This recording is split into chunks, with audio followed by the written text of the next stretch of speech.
പിന്നെ എന്ന് പറഞ്ഞാൽ നമ്മുടെ നാട്ടിൽ നിന്ന് ഇവിടെ വരുമ്പോൾ ഒരു ചില വ്യത്യാസങ്ങളെന്ന് പറഞ്ഞാൽ ഭക്ഷണം നമ്മുടെ വീടുകളിൽ നമ്മുടെ സാധാരണമായ ഭക്ഷണങ്ങൾ തന്നെ ഭാര്യ പ്രിപ്പയർ ചെയ്യുന്നുണ്ട്. പക്ഷെ എന്നാലും നമ്മളെ ഈ അമേരിക്കയിലുള്ളപ്പം ഇവിടെയും ഒരു രീതിയൊക്കെ ഉണ്ടല്ലോ ഭക്ഷണം. എനിക്ക് കൂടുതൽ ഇഷ്ടപ്പെട്ടുള്ളത് ഇറ്റാലിയൻ ഫുഡ് എനിക്ക് വളരെ ഇഷ്ടമുള്ള ഒരു സംഗതിയാണ്. പിന്നെ ഒത്തിരി രാജ്യങ്ങളിൽ വരുന്ന ഒരു സ്ഥലമാണ് അമേരിക്ക. ചൈനീസ് ഫുഡും അങ്ങനത്തെ കാര്യങ്ങളെല്ലാം ഉണ്ട്. പക്ഷെ എന്നാലും നമ്മുടെ ഭക്ഷണമാണ് എനിക്ക് വളരെ പ്രിയം. നാട്ടിൽ പോയാൽ മിസ് ചെയ്യുന്നത് എന്താണ് ശരിക്കും, അല്ലെങ്കിൽ ഇവിടെ നിൽക്കുമ്പോൾ മിസ് ചെയ്യുന്നത് എന്താണ്? മിസ്സിങ് എന്ന് പറഞ്ഞാൽ ഫ്രണ്ട്സ് എന്ന് പറഞ്ഞാൽ ചെറുപ്പത്തിൽ വളർന്ന ഫ്രണ്ട്സ് അവിടെയാണ്. നിർഭാഗ്യവശാൽ 2-3 ഫ്രണ്ട്സൊക്കെ അവർ പ്രായമായവർ മരണപ്പെട്ടു, മരിച്ചുപോയി. അപ്പം നാട്ടിൽ പോയിട്ടുണ്ടെങ്കിൽ ഉണ്ട്, ഫ്രണ്ട്സ് ഉണ്ട്. പക്ഷെ എന്നാലും പഴയ ഫ്രണ്ട്സൊക്കെ ഇല്ല. പക്ഷേ പിന്നെന്ന് പറഞ്ഞാൽ വല്ലപ്പോഴൊക്കെ അല്ലേ നമ്മുടെ സ്വന്തം നാടല്ലേ. നമ്മൾ എവിടെ പോയി ജീവിച്ചാലും നാട് നമ്മളെ നാട് തന്നെയാണ്. അപ്പോൾ അത് ഒത്തിരിയൊക്കെ മിസ്സാവുന്നുണ്ട്. പക്ഷെ ഇനിയിപ്പോൾ ഞങ്ങൾ റിട്ടയർഡ് ആയത് കാരണം ഇനി നാട്ടിലൊക്കെ അപ്പം നമുക്ക് പോകാനുള്ള ചാൻസും ഉണ്ട്. പിന്നെ ഫ്ലൈറ്റിൽ പോകുന്ന ഒരു ബുദ്ധിമുട്ടുണ്ടെന്ന് മാത്രമേ ഉള്ളൂ. ഒരു 10-20 മണിക്കൂർ ഫ്ലൈ ചെയ്യണമല്ലോ. അപ്പോൾ ദാറ്റ്സ് ഓക്കെ. നാട്ടിൽ പോകുമ്പോൾ ആ പ്രയാസങ്ങൾ നമ്മൾ മറക്കും. അന്ന് ഫോർട്ട് കൊച്ചിന്ന് ബ്രോഡ്വേയിലോട്ടൊന്ന് വരാൻ അന്ന് എങ്ങനെയായിരുന്നു? അന്ന് 2 വഴിയുണ്ടായിരുന്നു. അതായത് ബസ്സിൽ വരാം നമുക്ക്. അന്നത്തെ കാലത്ത് നല്ല കാറും കാര്യങ്ങളൊന്നും നമുക്കൊന്നും ഇല്ലല്ലോ. നമ്മളെന്ന് പറഞ്ഞാൽ അല്ല, ഹൈ ഇൻകം ഉള്ളവർക്ക് കാറൊക്കെ ഉണ്ടായിരുന്നു.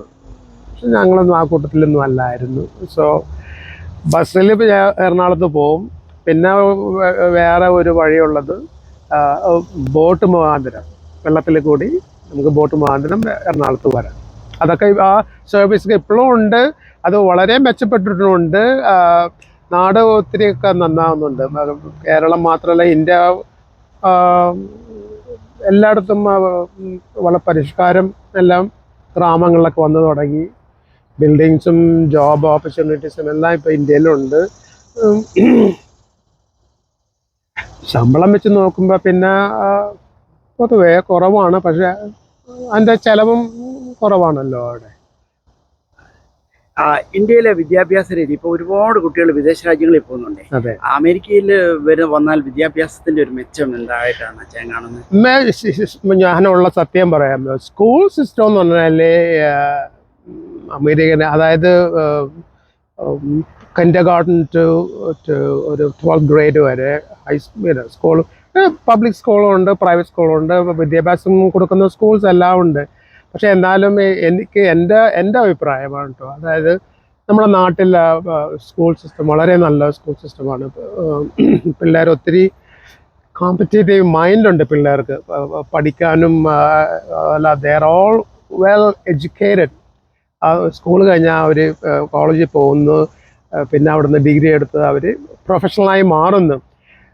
പക്ഷേ ഇപ്പോഴത്തെ ട്രെൻഡ് അനുസരിച്ചിട്ട് പിള്ളേരിപ്പോൾ നാട്ടിൽ നിൽക്കുന്നില്ല. കാരണം അവർക്ക് ജോബ് ഓപ്പർച്യൂണിറ്റീസ് കേരളത്തിന് പുറത്ത് ഒത്തിരി ഉണ്ട്. അത് കാരണം എല്ലാവരും അവർക്ക് നാട് വിടണം.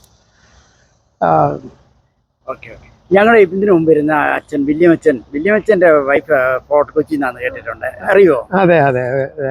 കുസും കൊച്ചമ്മ അറിയാം, ചെറുപ്പം മുതലേ അറിയുന്നതാണ്. Kusum she's A fine lady.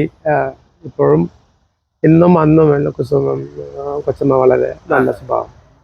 ഇവിടെ അറ്റ്ലാന്റ CSI പള്ളിയെ പറ്റി അച്ഛൻ 2 വാക്ക്, ഈ കോൺഫറൻസിനെ പറ്റി 2 വാക്ക്.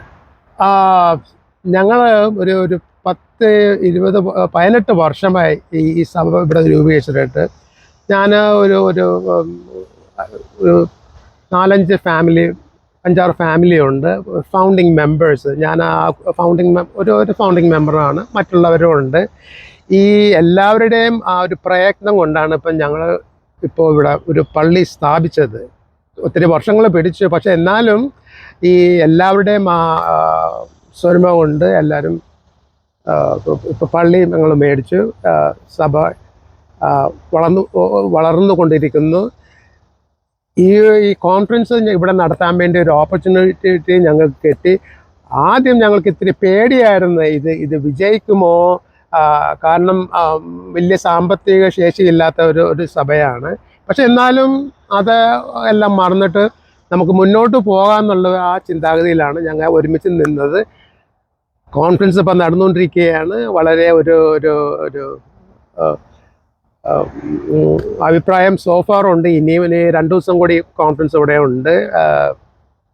മുന്നോട്ട് പോകും, അവസാനം വരെ മുന്നോട്ട് ഭംഗിയായി പോകുമെന്ന് വിശ്വസിക്കുന്നു. Thank you for hosting us. ഇതൊരു വണ്ടർഫുൾ എക്സ്പീരിയൻസ് ആണ് ഞങ്ങൾക്കും. അച്ചായനുമായിട്ട് ഈ പങ്കുവച്ചതിൽ വളരെ സന്തോഷം. ഇനിയും എന്തെങ്കിലും വിവരങ്ങളുണ്ടെങ്കിൽ കുറച്ചുകൂടെ നമുക്ക് ഷെയർ ചെയ്യാം. 2 ദിവസം കൂടെ ഉണ്ടല്ലോ. അതെ. അച്ചായന് പാട്ടൊന്നും പാടത്തില്ല അല്ലേ? Okay, no problem. Thank you so much. Thank you.